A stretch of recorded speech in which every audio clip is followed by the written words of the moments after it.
নমস্কার, আপনি দেখছেন খবর ৩৬০। দিনের সবচেয়ে বড় ও গুরুত্বপূর্ণ খবর এক জায়গায়।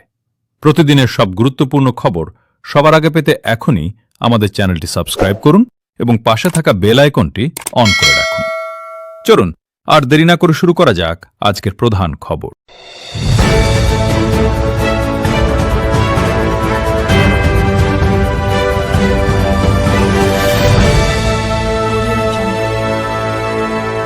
ডিজিটাল সেন্সাসের সূচনা, ভোটযুদ্ধের নতুন সমীকরণ। আজ থেকেই রাজ্যে আনুষ্ঠানিকভাবে শুরু হল দেশের ১৬তম ডিজিটাল জনগণনা পর্ব। নিজের নাম নথিভুক্ত করে প্রক্রিয়ার সূচনা করলেন রাজ্যের মুখ্যমন্ত্রী শুভেন্দু অধিকারী। রাজপথে দাঁড়িয়ে সাফ বার্তা, ঘোষণা পরিষ্কার, অনুপ্রবেশকারীদের ঠাঁই নেই, নাগরিকত্ব পাবেন শরণার্থীরাই। পাল্টা সরব বিরোধী শিবিরের তীব্র আক্রমণ, সরগরম রাজ্য রাজনীতি।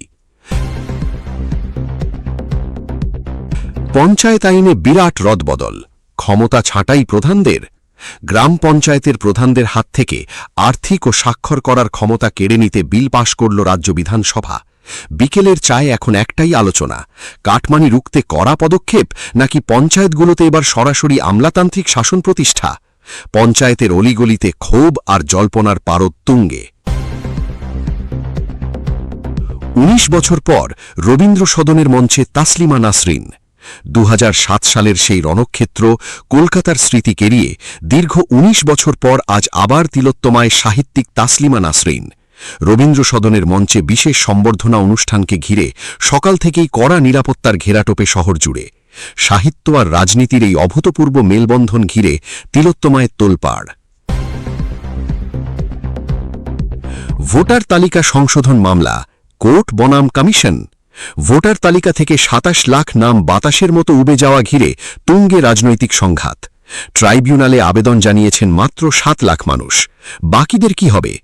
ভুয়ো ভোটার বনাম বঞ্চিত ভোটারের অভিযোগে কমিশন দফতরের সামনে রাজনৈতিক দলগুলোর তুলকালাম বিক্ষোভ, তোলপাড় রাজপথ।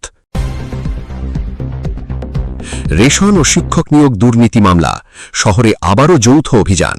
সকাল হতে না হতেই ফের রাজপথে কেন্দ্রীয় তদন্তকারী সংস্থার ভয়। শিক্ষক নিয়োগ ও রেশন দুর্নীতি মামলার তদন্তের জালে সল্টলেক ও দক্ষিণ কলকাতার একাধিক ভিআইপি ঠিকানা। কেন্দ্রীয় বাহিনীর ঘেরাটোপে চলে টানা জেরা পর্ব। একের পর এক নথিপত্র উদ্ধারের দাবিতে সরগরম রাজনীতি। বাণিজ্যিক রান্নার গ্যাসের দামে বিশাল স্বস্তি। মাস পয়লাতেই আমজনতা ও ব্যবসায়ীদের জন্য বিরাট খুশির খবর। কলকাতায় এক ধাক্কায় ২০৯ টাকা সস্তা হল বাণিজ্যিক এলপিজি সিলিন্ডার। হোটেল, রেস্তোরাঁ থেকে ছোট ব্যবসায়ী উৎসবের মরশুমের মুখে স্বস্তির নিঃশ্বাস ফেলছেন সবাই। তবে কি খাদ্যদ্রব্যের দামেও এর সুপ্রভাব মিলবে? শ্রাবণের বৃষ্টিতে জলমগ্ন কলকাতা, আবহাওয়ার অ্যালার্ট। শনিবার সকাল থেকেই আকাশ মেঘলা, দফায় দফায় মুষলধারে নামল বৃষ্টি। আলিপুর আবহাওয়া দপ্তর জানিয়ে দিল, দক্ষিণবঙ্গের জেলায় জেলায় চলবে কড়া প্রাকৃতিক দুর্যোগ। কলকাতার নিচু এলাকাগুলোতে জল জমে একাকার। ছুটির দিনের আমেজ বদলে গেল যানজট আর ভোগান্তিতে। সীমান্তে বিএসএফের ড্রোন পাহারা, বাড়তি তৎপরতা। বাংলাদেশ সীমান্তে অনুপ্রবেশ ও চোরাচালান রুখতে আরও কড়া পদক্ষেপ বিএসএফের। আধুনিক নাইট ভিশন ক্যামেরা আর ড্রোনে মুড়ে ফেলা হচ্ছে বিস্তীর্ণ সীমান্ত এলাকা। সীমান্তে নজরদারি জোরদার হতেই চোরাচালানকারীদের মাথায় হাত। অন্যদিকে রাজনৈতিক মহলে শুরু সীমান্ত নীতি নিয়ে জোর তর্ক।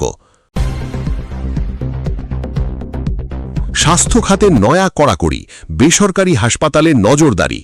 জরুরি অবস্থায় কোনো রোগীকে ফেরানো যাবে না, জারি হল রাজ্য সরকারের কড়া নির্দেশিকা। পাশাপাশি চিকিৎসার খরচের হিসাব পুরোপুরি স্বচ্ছ রাখার আদেশ জারি হয়েছে। রোগীর স্বজনদের কাছে খবরটি স্বস্তির হলেও নতুন নিয়ম ও পরিকাঠামো সামলাতে গিয়ে চাপের মুখে বেসরকারি হাসপাতাল কর্তৃপক্ষ। কমনওয়েলথ গেমসে ভারতের ইতিহাস, নীরজ তেজস্বিনের বাজিমাত। খেলার দুনিয়া থেকে বিশাল খবর, কমনওয়েলথ গেমসে ট্র্যাক অ্যান্ড ফিল্ডে ভারতের জয় জয়কার। বল্লম ছোড়ায় রূপও জিতলেন নীরজ চোপড়া। অন্যদিকে ডেক্যাথলনে ঐতিহাসিক ব্রোঞ্জ ছিনিয়ে নিলেন তেজস্বিন শঙ্কর। ভারতের পদক তালিকায় নতুন সাফল্যের পালক জোড়ায় উচ্ছ্বসিত দেশবাসী।